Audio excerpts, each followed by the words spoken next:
CEAP, Centro Espírita Altivo Panfiro. Uma casa de amor. Boa noite a todos, sejam todos bem-vindos. Que a doce paz do Mestre Jesus possa estar em nossos corações, que a nossa noite seja uma noite de paz, uma noite de harmonia e que nós possamos todos vibrar o amor de Jesus em nossos corações. Então nós vamos dar início à nossa reunião e nós vamos hoje terminar o capítulo 22 do Evangelho. Quem vai fazer o estudo hoje é o Paulo Nagai, ele já chegou. E o capítulo 22 tem como título Não separeis o que Deus juntou. E o item a ser estudado hoje é o item número 5, que tem como título O Divórcio. Então, na semana passada, nós falamos sobre a indissolubilidade do casamento e hoje nós vamos finalizar esse capítulo falando sobre o divórcio. Eu vou só passar alguns avisos aqui. Quem vai fazer a sustentação no momento do passe é a Silvana. A lição de hoje é a lição de número 172. Não, 172. Lágrimas, que tem como título Lágrimas, do livro Caminho, Verdade e Vida. Então, nós vamos iniciar o nosso estudo. Convidando, como sempre eu faço toda semana, convidando a todos que ainda não estão participando do estudo da casa, que venham estudar. Nós temos vários horários de estudo e temos os livros da codificação, André Luiz, livros da obra de André Luiz, Dona Ivone Pereira, e os horários são variados. E ali no fundo do salão nós temos agora um quadro com todos os horários. Então estão todos convidados a juntar-se a nós aqui para os estudos da nossa casa. Nós temos também a evangelização, a nossa obra social, que funciona no sábado, sempre pela manhã. E nós recebemos aqui na nossa casa crianças de 0 até 18 para evangelização. Elas vêm junto com os responsáveis e, chegando aqui, elas tomam um café, depois são evangelizadas, almoçam, os seus responsáveis também. E para a gente manter essa obra social, a gente pede sempre ajuda, né, dos itens que compõem a cesta básica, que são doadas às nossas famílias assistidas aqui no CEAP. Então, a gente pede sempre a colaboração de itens, né, dessa cesta básica, que é aquilo que a gente já conhece, que vem numa cesta básica: arroz, feijão, macarrão, óleo.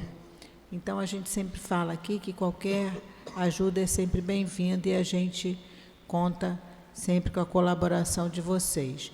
Vou pedir, por favor, que se puderem desligar o celular ou colocarem no modo vibra, para que o celular não toque no momento do estudo. Se houver a necessidade de atender o celular, pode ir lá fora, sem problema nenhum. Agora a gente tem uma salinha lá no segundo andar, onde tem uma evangelizadora que vai ficar com as crianças. Então, chegando crianças, podem ir lá para cima para a sala da evangelização. É lá logo na primeira sala, subindo a escada perto da cantina, é logo a primeira salinha. A Maiara está lá, é evangelizadora do CEAP, para ficar com as crianças. Eu vou fazer agora a leitura da lição de número 172, do livro Caminho, Verdade e Vida, que tem como título Lágrimas, e aqui tem o versículo do Evangelho de Mateus, que é uma fala de Jesus, uma fala até bem conhecida, que diz assim: Vinde a mim, todos os que estáis cansados e oprimidos, e eu vos aliviarei. Mateus capítulo 11, versículo 28.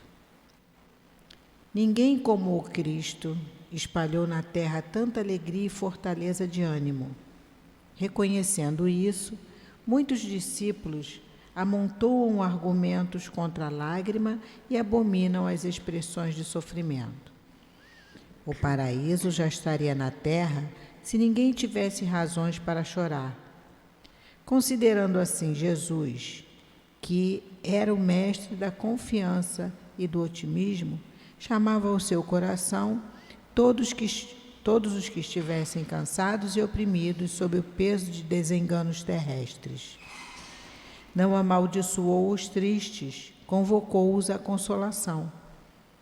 Muita gente acredita na lágrima como sintoma de fraqueza espiritual.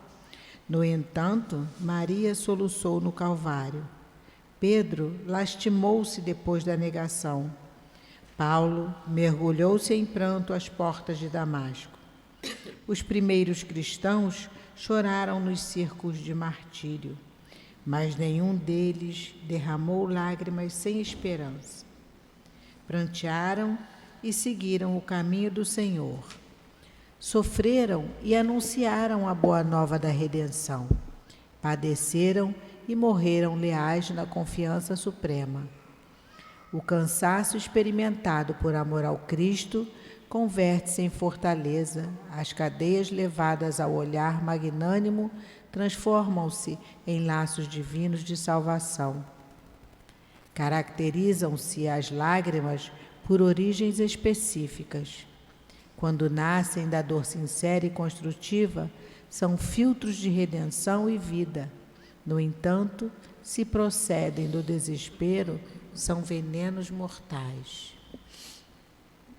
Vamos agora fechar os nossos olhos, elevar o nosso pensamento a Deus, nosso Pai, a Jesus, nosso Mestre e Irmão amoroso. Agradecendo por termos chegado à sua casa, Senhor, para participarmos desse banquete.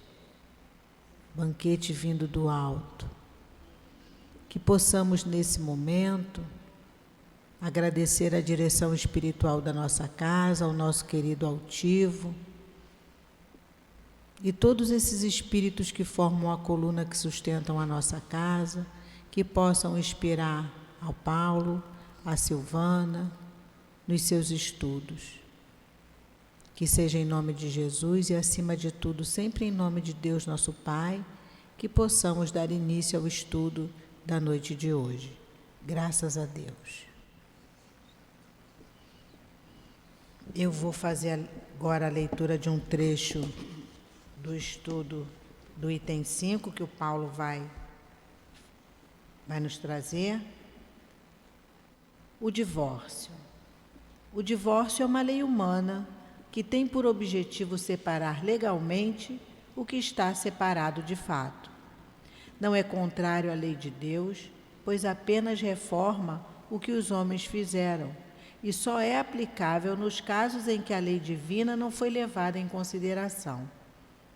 Se fosse contrário à lei divina, a própria Igreja seria forçada a considerar como prevaricadores aqueles dos seus chefes que, usando da sua autoridade e em nome da religião, têm imposto o divórcio em várias circunstâncias. Aliás, dupla prevaricação, porque teria em vista unicamente interesses temporais e não para satisfazer a lei de amor. Porém, nem mesmo Jesus consagrou a indissolubilidade absoluta do matrimônio. Ele não disse que foi por causa da dureza de vosso coração que Moisés vos permitiu repudiar vossas mulheres? O que significa que, desde o tempo de Moisés, não sendo a afeição mútua o objetivo único do casamento, a separação podia tornar-se necessária. Mas, acrescentou ele, isso não foi assim no princípio. Quer dizer, na origem da humanidade, quando os homens ainda não estavam pervertidos pelo egoísmo e pelo orgulho e viviam segundo a lei de Deus, as uniões fundamentadas na simpatia e não na vaidade ou na ambição não davam lugar ao repúdio. Eu vou passar então agora o estudo para o Paulo. O estudo vai até 7:50. Bom estudo. Bom, a gente vai aproveitar o embalo aí e continuar, que falta só um trechinho. Vai mais longe, especifica o caso em que pode dar-se o repúdio e do adultério. Ora, não existe adultério onde reina sincera afeição recíproca. É verdade que ele, aí o ele com E maiúsculo, proíbe ao homem desposar a mulher repudiada, mas cumpre se tem em vista costumes e o caráter do homem daquela época. A lei mosaica, nesse caso, prescrevia a lapidação. Querendo abolir um uso bárbaro, precisou de uma penalidade que o substituísse. E aí encontrou no equilíbrio que adviria da proibição de um segundo casamento. Era, de certo modo, uma lei civil substituída por outra lei civil, mas que, como todas as leis dessa natureza, tinha de passar pela aprovação do tempo. Pela prova do tempo. Bom, por que eu fiz questão de ler o final? É porque exatamente já dá aqui, nesse desenvolvimento, o painel para a gente analisar a questão do divórcio. Lembrando que quando a doutrina espírita surgiu, a codificação, nós tínhamos passado por esse processo. Quer dizer, Moisés dava como justificativa única para poder o homem ter o poder de despedir a mulher se houvesse adultério. Que é até engraçado, porque quando o pessoal chama atenção disso, né, no meio espírita, quando estuda a passagem da mulher adúltera, o pessoal sempre pergunta, né, cadê o homem adúltero? Não aparece nem lá. Então, isso tudo confirma o painel que foi dado aqui. É uma lei humana, que naquela época vem de Moisés para segurar os nossos ímpetos, por causa do entendimento que se tinha a respeito do casamento. Então, nós chegamos, quando a gente chega à doutrina espírita, a gente vem com a ideia católica, mesmo depois de Jesus, quando ele absorve, entre aspas, lá a mulher adúltera, no sentido do não julgueis, ou atire a primeira pedra aquele que está sem pecado, no sentido de uma visão mais ampla a isso, mostrando a não condenação. Mas a lei ficava, e aquele negócio, casamento é indissolúvel. Tudo bem, você vai falar assim, é indissolúvel? A doutrina espírita diz que não. No livro dos Espíritos é claro lá. E aqui também, olha, o divórcio, quando se estuda, já estudamos a indissolubilidade do casamento, e o divórcio, esse assim, é uma lei humana que vai, vamos dizer assim, formalizar algo que já acabou. Então, mesmo com aquele princípio no catolicismo, e a gente tem que entender isso, e Emmanuel chama atenção para o papel do catolicismo, mesmo com as suas distorções, e a gente sempre tem que lembrar isso. Éramos nós que estávamos lá distorcendo a lei de Deus. É bom sempre lembrar assim, para não parecer que a gente está acusando os outros. Aqui é um meia-culpa. Todos nós, e a gente não se cansa de falar isso, principalmente quem trabalha no meio espírita, com divulgação, com responsabilidades em direção de casas, ou seja, quem tem uma responsabilidade dentro da doutrina espírita está tendo a oportunidade de reharmonizar as coisas que desarmonizou. Isso aí é claro. Então é muito mais oportunidade do que você dizer que é status ser espírita. Não, é um compromisso e responsabilidade. Porque a visão que se tem do catolicismo hoje vai depender muito qual é a crença da pessoa. Isso não só tu olhar para o catolicismo, mas como você olhar qualquer coisa da vida. Então, para nós espíritas que temos essa visão da reencarnação e desse processo de como ele ocorre, porque não é só falar assim, eu sou reencarnacionista, eu acredito na reencarnação. Não adianta absolutamente nada se nós não tivermos a consciência de como funciona o processo da reencarnação. Quais as leis que estão por trás da reencarnação? O que move o retorno dos espíritos no mesmo seio familiar, tendo contato com as pessoas que teve relação em outras vidas, é claro que também com novas pessoas, mas tu entender isso, porque senão não tem aplicação prática. O cara fala assim, não, eu sou reencarnacionista, acredito na reencarnação, tá legal.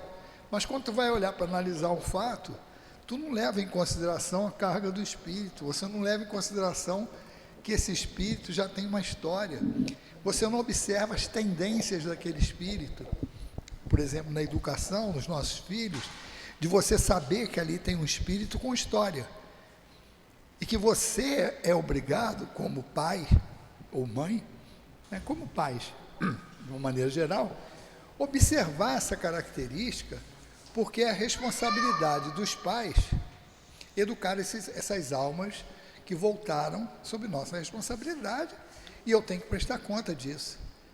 Então, a observação é como a ponta do iceberg, né?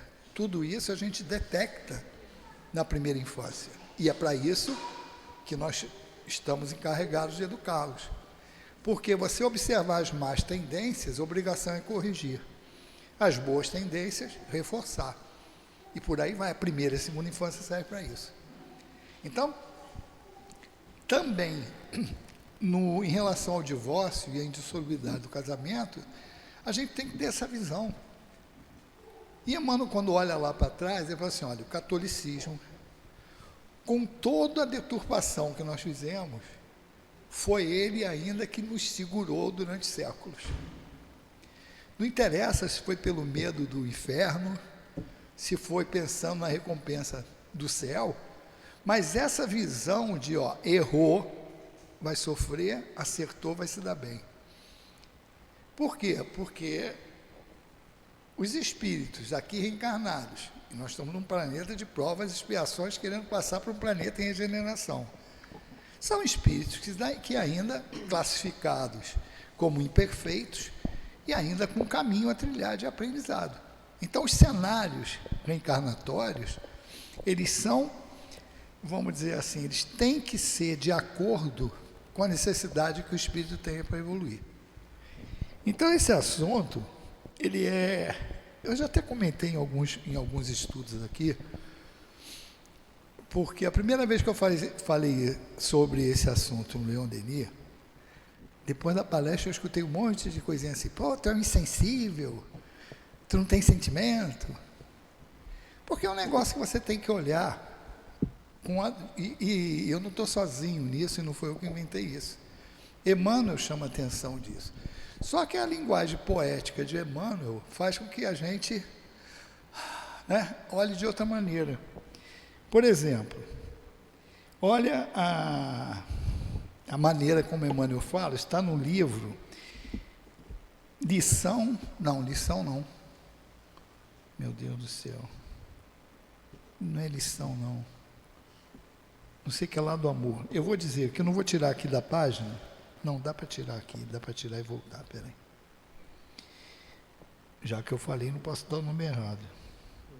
Leis do Amor, é um livro de psicografia de Chico Xavier e Valdo Vieira, um livro de Emmanuel, e que nesse item, é o item 4 que fala sobre divórcio, suicídio e aborto, e é numerado por perguntas. Então tem uma pergunta assim, como interpretar as contrariedades e desgostos domésticos? Olha a resposta que Emmanuel traz. O homem e a mulher aguardam o casamento embalados na melodia do sonho. Entretanto, atingida a convivência no lar, surgem as obrigações decorrentes do pretérito, através do programa de serviço traçado para cada um de nós pela reencarnação, que nos compele a retornar na intimidade todos os nossos erros e desacertos. Tu olha assim, pô, legal. Só que a tradução para o popular disso aí é o seguinte: meninos e meninas, não olhem o casamento, não esperem o casamento como aquele casamento de conto de fadas. Não existe isso num planeta de provas e expiações. Quem for para um casamento, seja homem ou mulher ou qualquer outra coisa, que se una, dois seres que se unam pelo sentimento, não vá pensando que é aquele casamento de conto de fadas, que acaba tudo bem, tudo legal, não sei o que, não sei o que lá. Por quê? Porque esse é um planeta de provas e expiações. É o que a mãe está falando assim, com outras palavras. Tudo bem, e ele, se eu não me engano, no livro, eu sempre confundo esses dois livros. Um é de Emmanuel, Amor e Sexo e Destino, e o outro é de André Luiz. Eu sempre confundo quem é de quem. E que ele fala de um negócio que eu também tive a infelicidade não, tinha que falar, falei, porque ele narra assim, por quê? Como você unir? Que é só a gente pensar. No planeta de provas e expiações, em 1000 casamentos, se tiver um de conto de fadas, é porque esses espíritos vieram em missão e estão tocando aí. Não estou falando casamento de aparência, não, porque por fora a gente vê, e os espíritos falam isso, quanto até a riqueza. Não é que vocês não sabem os problemas que tem por trás desse luxo, ou por trás dessa aparente felicidade. Porque é uma questão de lógica. Num planeta de provas e expiações, com espíritos imperfeitos, se em 1000 casamentos um for desses de conto de fadas, é muito. Então você tem que ir preparado para o que realmente é o casamento. Isso não é falta de romantismo ou sentimentalismo. Isso é realismo. Que não quer dizer, aí você tem que olhar, poxa, mas então o que vai me levar a sustentar um casamento? Ou o que vai me pedir, qual a hora de eu saber de pedir um divórcio? Qual vai ser a motivação? A motivação é entender o que isso significa. Então, a primeira coisa que os espíritos falam é o seguinte, olha, o divórcio é a formalização de algo que já acabou. Porque para você estar num estágio em que você não tem mais como sustentar um relacionamento, é o que os espíritos falam, é melhor separar do que prejudicar um ao outro. Mas você vê, depende qual é a crença da pessoa. Pessoas que não são religiosas. Acredito em Deus, mas não sou católico, não sou evangélico, não sou espírita. Não me interessa me aprofundar nesses conceitos. A pessoa casa e separa como a gente troca de roupa. Por quê? Está buscando aquela paixão que a gente confunde com amor dos primeiros dias. O fogo alto do primeiro conhecimento, onde cada um está fazendo o máximo possível para conquistar o outro. E como faz isso?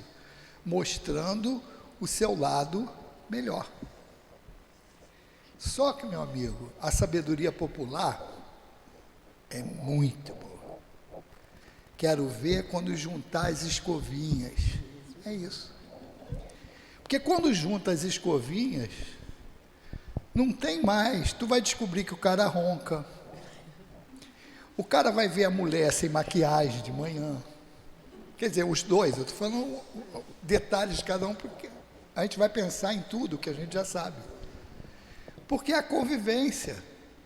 Tu perde o verniz social. Aquele Emmanuel, quando descreve essas coisas, ele fala, de novo, aquela poesia.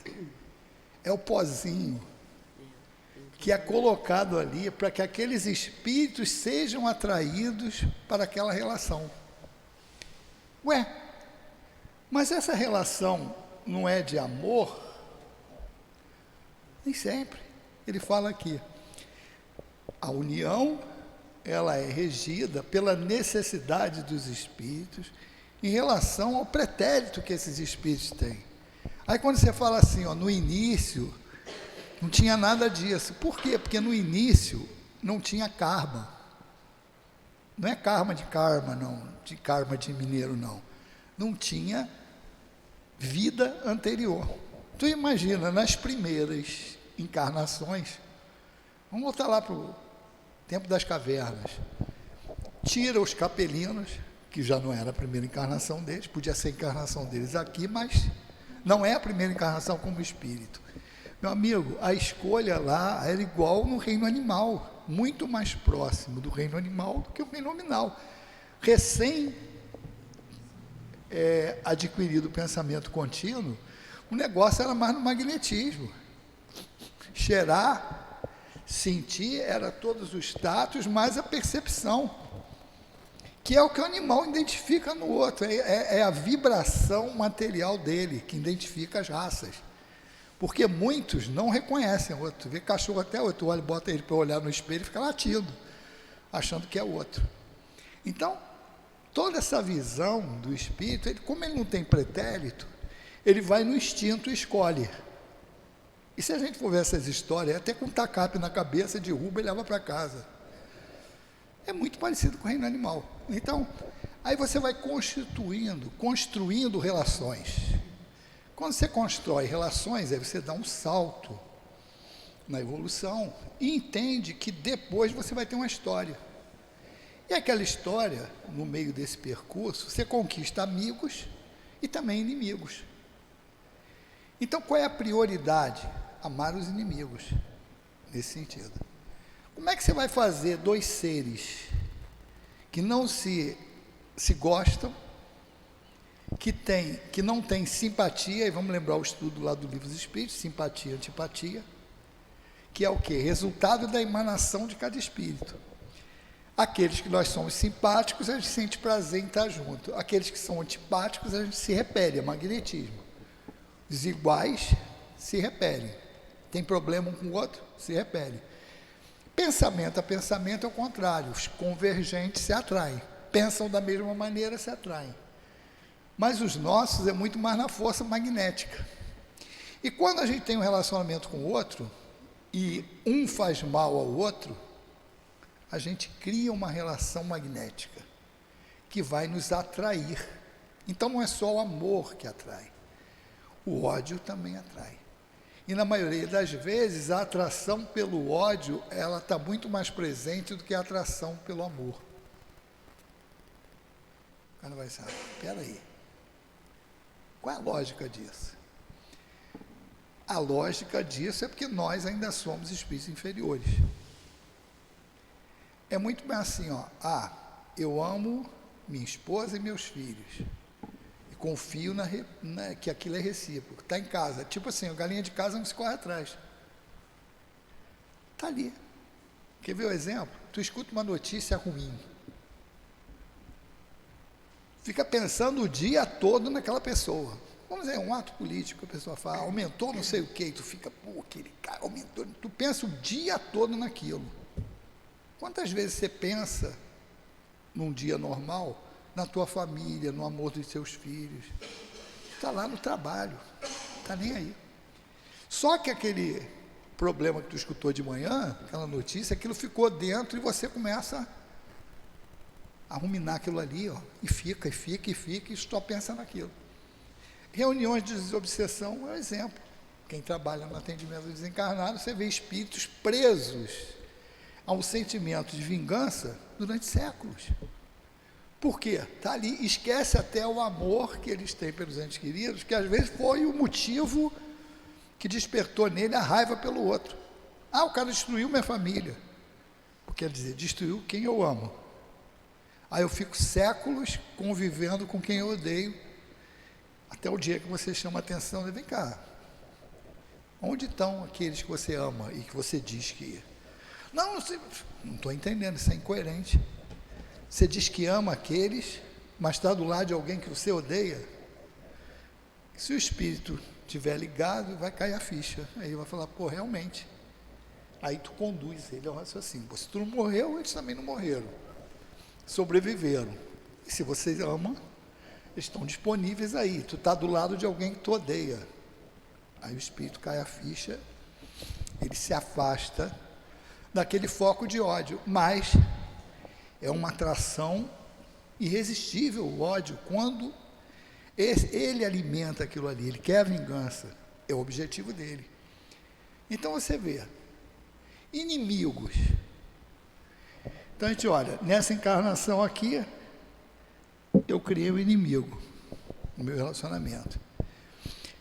A lei fala assim, ó, fazer o outro tudo aquilo, amar a Deus sobre todas as coisas, fazer o outro tudo aquilo que você desejaria que o outro fizesse com você, amar ao próximo como a si mesmo. E o extremo desse amor é amar o inimigo. Esse cara me fez mal aqui, arrumei um inimigo.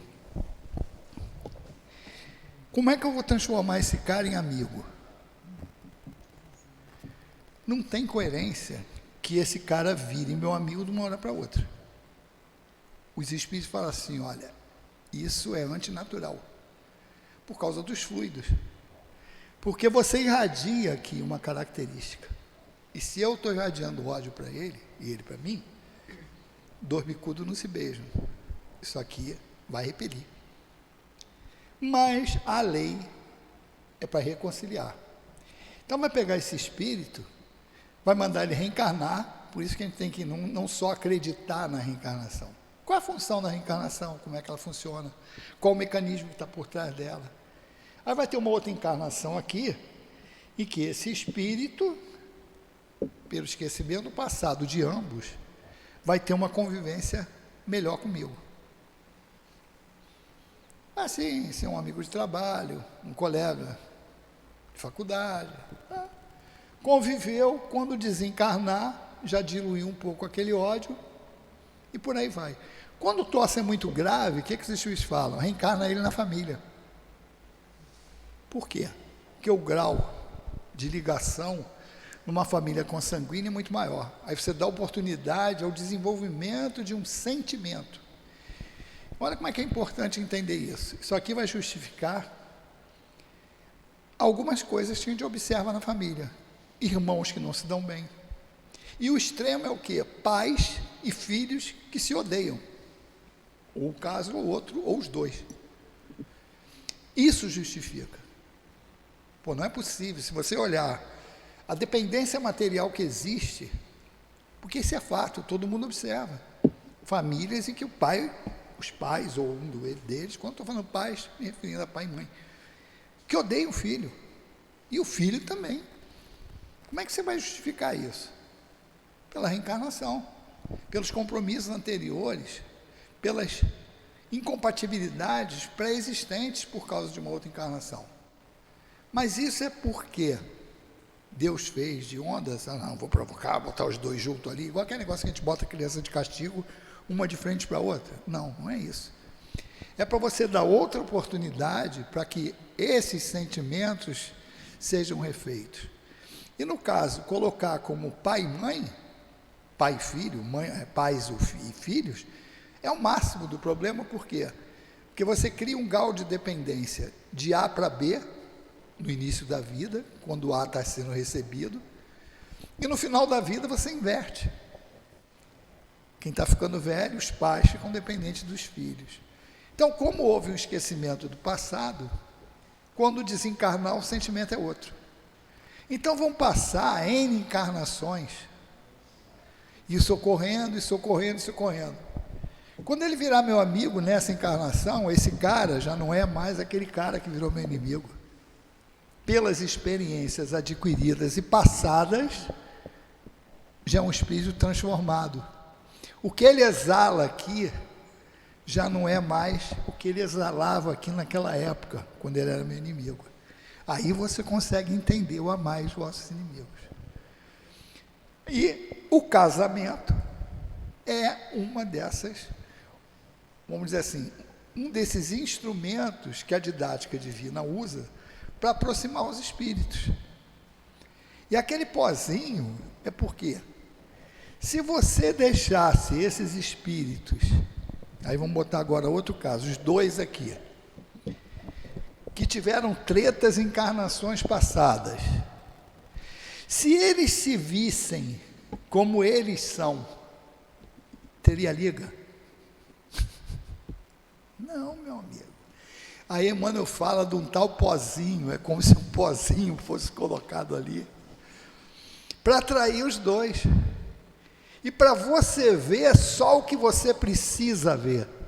É como se você tivesse numa vitrine, olhando aquela roupa que você deseja. Mas na vitrine eles colocam de uma maneira que você vai ver ele direitinho ali naquele manequim, caimento perfeito, tudo direitinho. Mas quando aquela roupa for colocada em você, ela não fica assim. É diferente. Esse é o tal pozinho. Que aí você fica pensando, pô, Emmanuel está falando que tem treta na hora de... Não, não é. É a necessidade daquilo ali. Ai, meu Deus, isso é maldade? Não, não é maldade não. Pensem no início do relacionamento de cada um de vocês, com os respectivos. Vê se não era tudo, pessoal, tudo são flores. Exatamente até por causa do interesse. E você entender isso, não é que vai diminuir o romantismo, muito pelo contrário. Está te dando a chave de reacender aquele romantismo. Por quê? Vai como se estivesse se apresentando pela primeira vez. Tenta conquistar. Por isso que o alimento do casamento é um bom entrosamento. Olha como é diferente. Se você está olhando para aquele casamento sem a visão espírita, como a maioria das pessoas olham, tipo, buscando aquela chama inicial, que a gente sabe que é só combustão. É como se estivesse botando um balão para subir. Pô, no início a bucha está todo vapor, tu taca fogo ali para ele subir. Mas depois é voo de cruzeiro, a bucha vai diminuindo, mas ele já está lá e se mantém. Um dia vai cair, vai. Tu está substituindo aquela bucha para ele manter. Mas o sentimento, a interpretação do sentimento que é errado. Amar é querer o bem do outro. Isso você só entende se você tiver o conhecimento da lei de Deus, tiver conhecimento da reencarnação e todos os conceitos que são por trás da lei de amor. Então a gente confunde aquele fogo inicial com esse sentimento de amor. Por isso que quando o pessoal vai dar exemplo de amor, qual amor mais top? De mãe. E aí é de mãe mesmo. Por quê? Porque, claro, a gente podia falar dos pais, mas por que se fala da mãe? Porque a mãe tem um compromisso maior.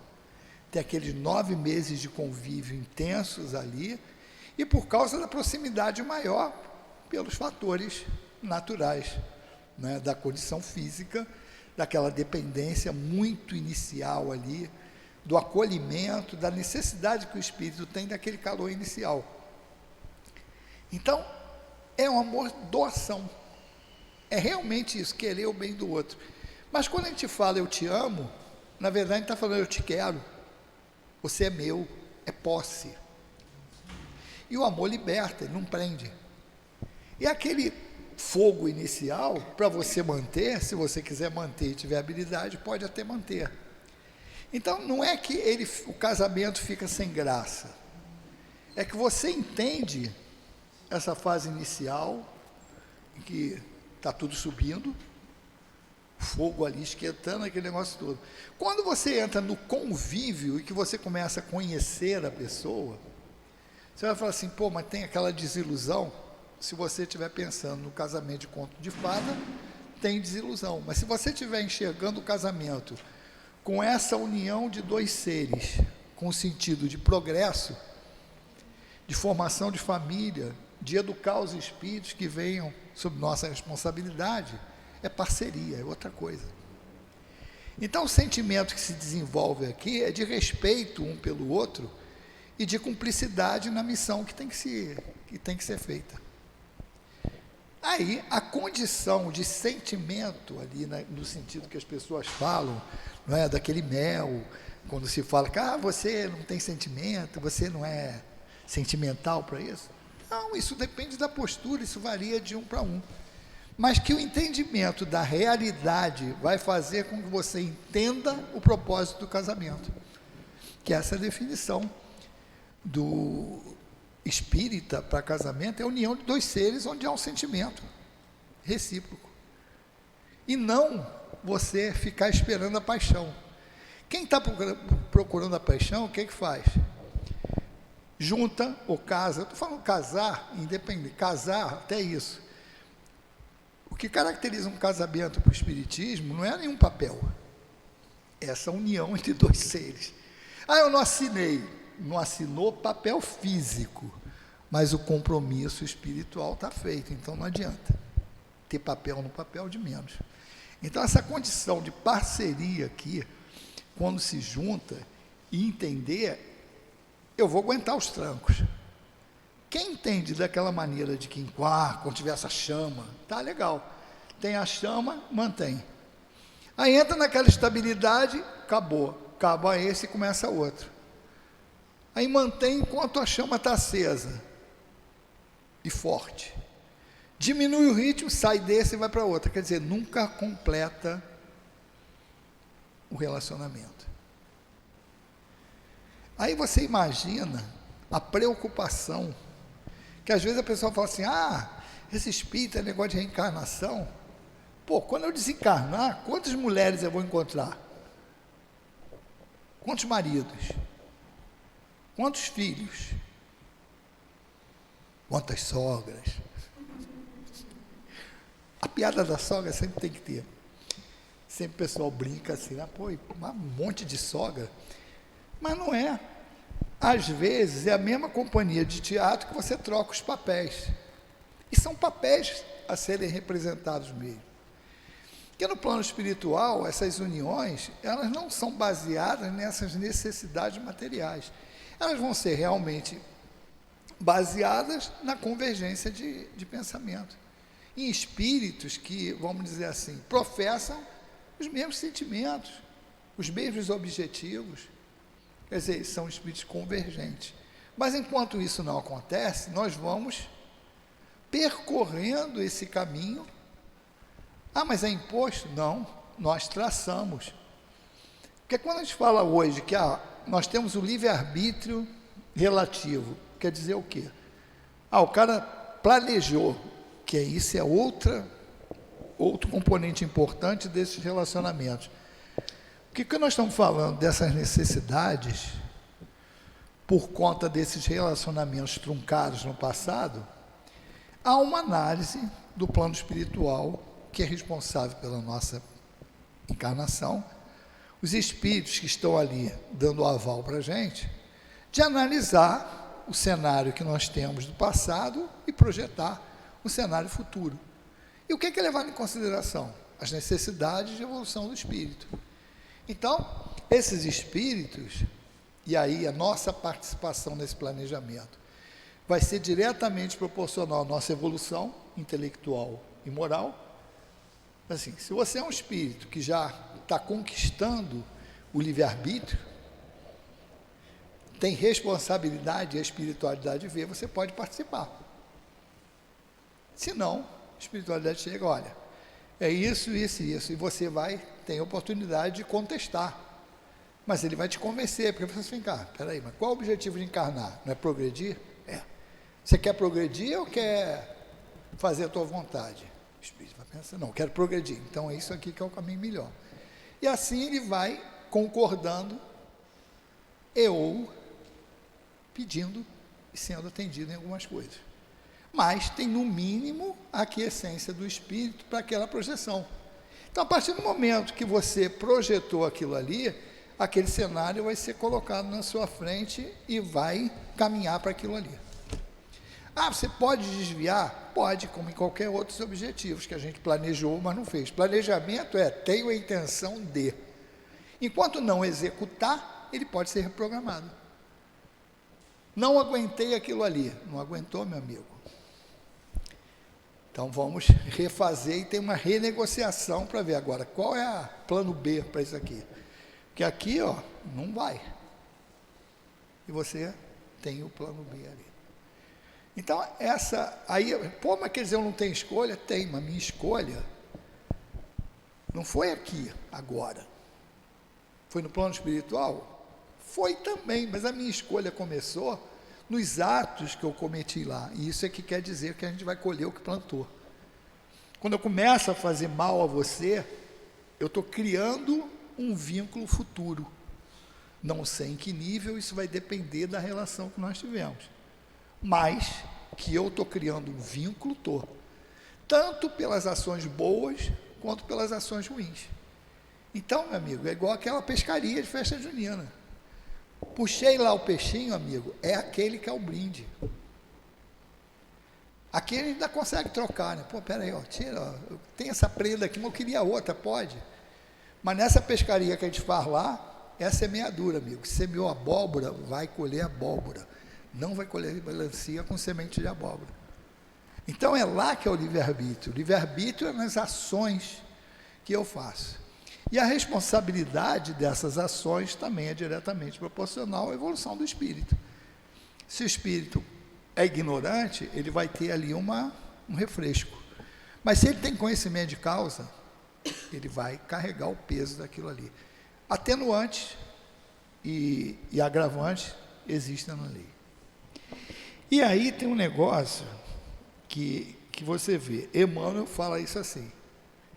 E outro negócio que eu costumo brincar aqui quando a gente fala nisso, eu traduzo Emmanuel quando fala assim. Eu vou primeiro falar Emmanuel e depois a tradução, a maneira como eu falo, mas eu falo que é isso. O Emmanuel falou de uma maneira, mas meu resumo é esse. Ele pergunta assim, vou começar na terceira. De modo geral, quem é nas leis do destino o marido faltoso? Marido faltoso é aquele mesmo homem que um dia inclinamos à crueldade e à mentira. Isso é uma pergunta respondida para a mulher que perguntou quem é o marido faltoso.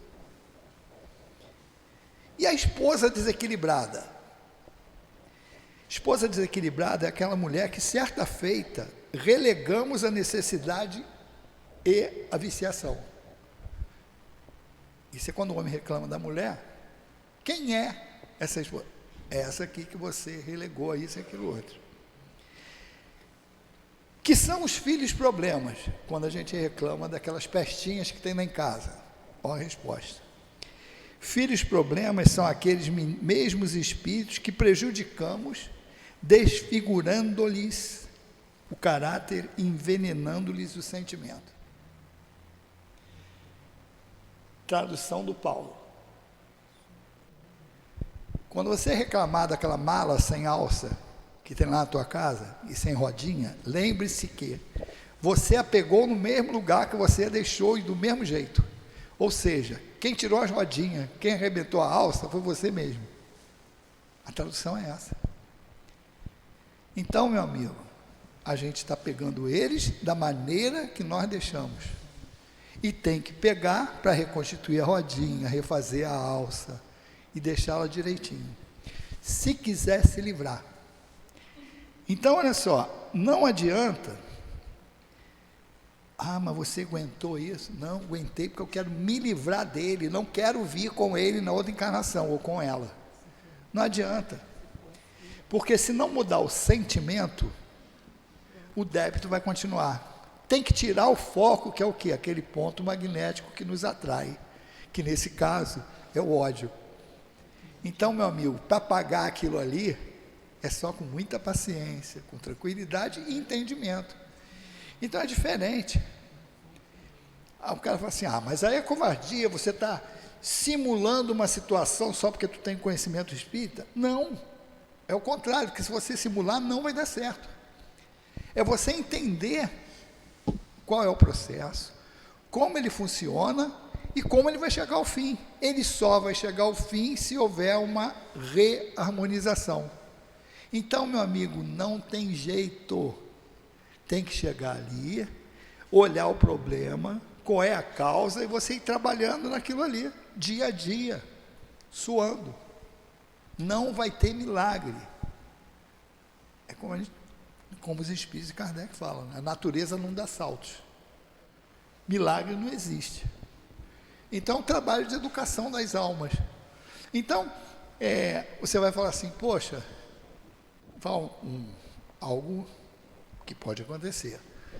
Assim, cara, olha só, não estou aguentando o meu relacionamento. Tem problema. E eu já não tenho mais forças para continuar. E às vezes até se envolve com outra pessoa, sentimentalmente.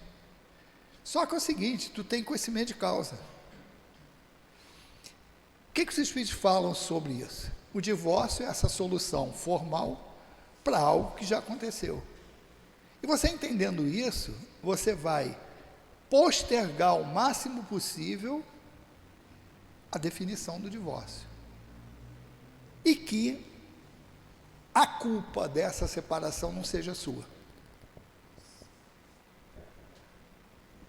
Eu, quando cheguei à casa de Leon Denis, eu estava me separando do meu primeiro casamento.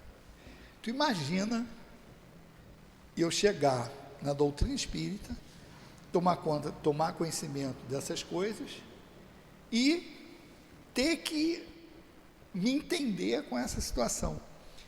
Então é algo, eu lembro até uma vez, o altivo conversando com a gente, falou assim, poxa, não, faz o que for possível, seguindo o teu coração. Tudo bem. E assim foi feito. O dia que eu me separei, realmente eu não senti peso nenhum nas minhas costas. No dia que foi definido realmente a separação, foi como se eu tivesse tirado um fardo do meu ombro.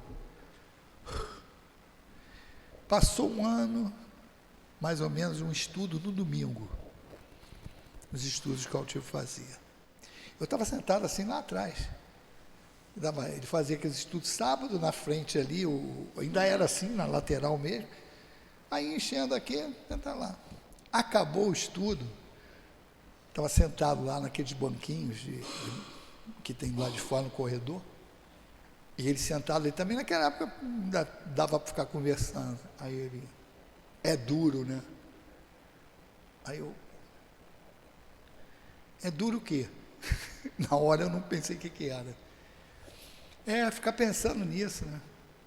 Porque uma coisa no estudo, não lembro o que foi, mas me levou o pensamento assim, será que eu fiz tudo realmente que eu podia? Dúvida.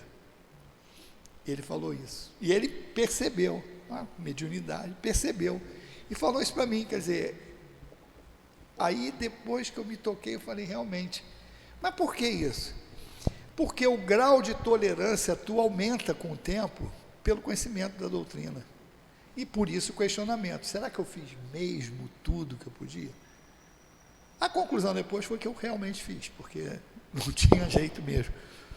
Mas você vê como a maneira de você encarar esse tipo de coisa tem a ver com o conhecimento que você tem. Porque se eu fosse um espírito elevado, talvez o grau de... Não estou dizendo que sim nem que não, porque eu não sei da história, também não tem nada a ver agora saber disso. Mas quando desencarnar, talvez eu tenha mais, olha, tu não chegou no limite que podia não, tu podia ter andado mais um pouquinho. Mas é a condição, é o risco que a gente corre, é o livre-arbítrio. Quer dizer, a doutrina espírita, ela nem carimba a indissolubilidade do casamento, que isso não tem como, até porque tem outros fatores, quando você estuda a indissolubilidade do casamento, que é qual o motivo que levou o indivíduo a casar. Se o motivo foi puramente material, aquilo ali não é de Deus, não foi Deus que uniu. Foi a ambição, o interesse ou qualquer outra coisa. O que é o Deus uniu? Deus uniu é aquele casamento que você tem por necessidade da lei de reencarnação e do planejamento reencarnatório. Quer dizer, a gente descobrir, é esse o casamento meu mesmo? Então, meu amigo, vamos fazer tudo para que dê certo. E o divórcio ser a última instância. Pode separar? Vai poder. Na época de Moisés, a régua era uma. Se adultério ocorrer, o homem tem direito a mandar para fora. Mas você vê que é tão incoerente que... E a mulher? Quando é que ela tem direito? Mas aquilo era algo temporal, por causa dos costumes da época. Hoje, os direitos são iguais nisso, mas não estamos falando de lei humana, nós estamos falando da lei de Deus. A lei de Deus é o seguinte: se os dois tiverem noção dessa responsabilidade, os dois vão fazer por onde aquele relacionamento der certo. Porque não adianta, é isso que a gente tem que entender. Está reclamando que essa mala está sem rodinha, está com a rodinha ruim, está sem alça, está com fecha-clé que não fecha direito, mas ali está a necessidade de cada um. Se você deixar essa mala de lado, não pense que você vai pegar uma mala diferente. Você pode até comprar uma nova, mas ela vai ficar com rodinha quebrada, com a alça arrebentada, da mesma maneira que a outra. Por quê? Porque é aquela experiência que você precisa. É aquele negócio, pô, estou nesse emprego, pô, meu chefe faz isso, aquilo, outro, vou trocar de emprego, troca de emprego. Aí o cara volta depois de 6 meses, e aí, como é que está o emprego? Cara, pô, esse meu chefe é igual o outro, pô, que não sei o que, então a culpa é do chefe ou é minha? Primeira coisa que a gente tem que pensar, porque você vai... E aquilo é a lição que eu necessito para que eu consiga progredir. A gente fala brincando aqui para as pessoas também, e é realidade. Outro dia eu escutei uma pessoa falar isso. Fui pedir paciência, não peço mais. Porque o que me botaram de pessoa chata no meu caminho para eu aprender a ser paciente, porque é exatamente isso. Tem que pensar direito no que pede. Porque paciência não é dada de graça, não se compra aqui na cantina, na livraria, nem em nenhum mercado. Paciência é conquistada. E qual a maneira de você provar que conquistou a paciência? Para pensar. É convivendo com a pessoa que requer que você seja paciente. Então, cuidado com o que pedir, porque os espíritos podem atender se aquilo fizer parte do teu cronograma de aprendizado. Então peçam assim, que eu possa, até nem nisso, porque vai vir também, porque eu possa ter condições de aprender a ser paciente, mas pelo menos é um pedido mais consciente, porque virtude não cai do céu, não tem almoço de graça, como o pessoal costuma falar hoje aí. Se nós observarmos qualquer pessoa que tem um grau de paciência invejável, no bom sentido, né, de você falar assim, poxa, fulano é paciente pra caramba, pode ter certeza que aquilo ali é fruto de várias existências e conquista daquele espírito. Porque não tem como. Virtude é conquista, é educação. Por isso que o conhecimento é importante. Conhecereis a verdade e ela vos libertará. Enquanto a gente não entender como funciona a lei de Deus, repito aqui, não adianta eu falar que sou reencarnacionista, que eu sou cristão, tá, legal. O que representa eu ser cristão? O que representa eu ser reencarnacionista? Qual é o objetivo da reencarnação? Qual é o mecanismo que está por trás disso? Onde ela influencia na minha vida? Porque senão não vai adiantar eu conhecer. Conhecer para dizer só que sei. Na hora de aplicar aquilo ali na minha vida, eu não sei fazer. Então, é esse o objetivo que o Espiritismo traz para a gente. Então, os relacionamentos estão aí. A nossa família, como se diz, é a primeira unidade educativa que a lei de Deus coloca em nossas vidas, e daí a importância da família no processo de educação do espírito.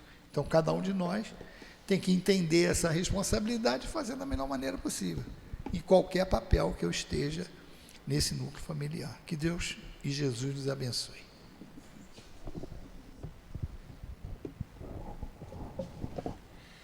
Obrigado, Paulo, pelo estudo. Nós vamos passar agora para o segundo momento, que é o momento do passe. Eu vou pedir, por favor, aos médiuns que se coloquem. Vocês que já receberam o passe ali na sala do tratamento, a gente não deve esquecer que esse trabalho continua aqui fora. Então, por favor, vamos entrar em prece, nos ligarmos aos nossos amigos espirituais, pedindo a Deus, nosso Pai, a Jesus, nosso Mestre, nosso irmão, médico das nossas almas, a espiritualidade amiga aqui presente, que possamos receber através desses médios os fluidos tão necessários ao nosso refazimento. Que possamos, Senhor, ser merecedores da cura que viemos buscar na Tua casa. Que seja em nome de Jesus e em nome de Deus, nosso Pai, possamos iniciar o trabalho dos passes.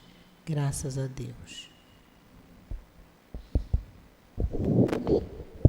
Que o Senhor nos abençoe nesse momento. Lágrimas. Aí a gente vai com a fala de Jesus: vinde a mim, vós que sofreis, né? Ele já nos traz assim que a gente tem que entender, e graças a Deus estamos na doutrina espírita, porque a compreensão fica mais fácil. Somos espíritos ainda imperfeitos, né? Mas nós não fomos criados para o sofrimento, nós fomos criados para a felicidade. Mas a gente chega à felicidade completa, né? Somente com a lei do progresso, né? E nesse mundo aqui, como falar de expiação sem lágrimas, né? Bem difícil, porque faz parte do nosso progresso, né? De lapidar as nossas arestas, o sofrimento, né? São as dores que a gente passa. E é uma dor, é um sofrimento que alguém trouxe para mim do nada. Eu não merecia. Não. É algo que eu tenho que trabalhar. Essa lágrima diz muito sobre aquilo que eu tenho que aprender. E às vezes a gente não aprende com... Imagina a gente dar limites a uma criança. Aquela criança vai chorar. Essa criança somos nós. A gente pode até qualificar as lágrimas, né? Que tipo de lágrima? É a lágrima do sofrimento, de revolta. Essa lágrima não é bendita, né? Não é uma lágrima aproveitável. A lágrima que ela nos faz bem é a lágrima do que a gente consegue estar ali com a lágrima, mas entendendo por que eu estou passando por aquilo ali. A gente tem essas bênçãos na doutrina espírita, porque a gente percebe que ninguém aqui é anjo, né? A gente não tem asinha, a gente não é anjo, e nossas lágrimas são para o nosso progresso. Olha como fica mais fácil. Então, que Deus nos abençoe, né? Que a gente possa agradecer a cada lágrima que a gente derrama. Que assim seja, graças a Deus. Obrigado, Senhor, por mais uma vez termos atendido ao Teu chamado, termos chegado à Sua casa, termos estudado o Teu Evangelho, mas Te peço, Senhor, dai-nos coragem, força para continuarmos a nossa caminhada e que possamos aplicar os Teus ensinamentos, os ensinamentos do Teu Evangelho na nossa vida. Que possamos, Senhor, continuar a nossa caminhada, porque sabemos que somos espíritos ainda nesse planeta de provas e expiação, com tantas dificuldades. Que possamos, Senhor, assim, voltarmos aos nossos lares em paz, em harmonia, e que lá chegando possamos continuar nessa vibração de amor que levamos da Tua casa. Agradecemos a direção espiritual da nossa casa, o nosso querido altivo, Dr. Herman, Antônio de Aquino, e toda essa coluna de espíritos amorosos que nos recebem e que preparam o ambiente para receber a cada um de nós. Agradecido, Senhor, pedimos a Jesus, nosso irmão, e a Deus, nosso Pai, a permissão para que possamos dar por encerrado a reunião e os trabalhos na noite de hoje. Graças a Deus.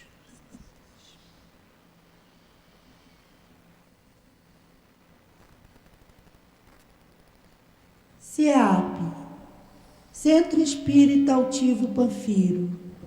Uma casa de amor.